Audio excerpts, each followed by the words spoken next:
Mr. Gohmert. Thank you, Mr. Thank you, Mr. Chairman. Thank you for being here today. Both of you. Mr. Cameron, as you know, payment in lieu of taxes, or PILT program, it really is an important program for those counties that have significant federal lands within them. As you know, it can't be taxed. And the original agreement, and I realize this, we're talking about agriculture, we talk about national forests, but it also, the interior's lands have a similar effect. It may produce some revenue. You may have a great tourist attraction that brings in some revenue, but it's still debilitating to local schools, local government. One of my counties has a national forest, and when they were producing timber, renewable timber, we're not talking sequoias, as you know, but these are renewable resource.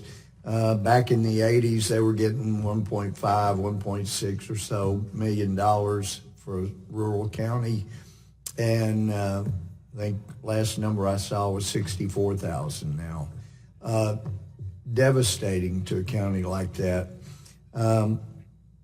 And I understand secure rural schools, that's not under your jurisdiction, but would you talk about ways that you see we might be able to help rural areas that have interior land within the counties to help them with the revenue they're losing by having federal land there? Yes, Mr. Gohmert. The president's budget for Interior includes $465 million in 2020 for payments in lieu of taxes. We're very mindful of the burden that communities can face if there are large federal land holdings. And in my prior life, I worked for a senator from Nevada. We had some counties in Nevada that were 97% federally owned. And the county commissioners would sometimes come to us and say, we need to put a new roof on the high school, or we need to build a new elementary school, or our roads are not in very good shape. And that PILT money was really important to those communities. One of my concerns about PILT is, as we see more and more of the population moving into cities, urban areas, that means less representation for rural areas.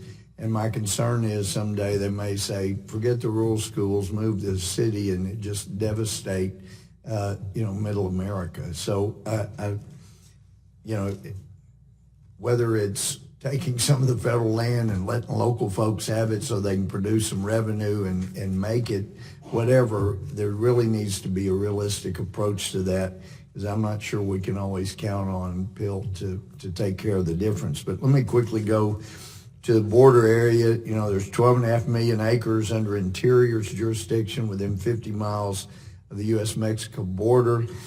But there's more than 655 miles of our southern border is managed by your bureaus under Interior.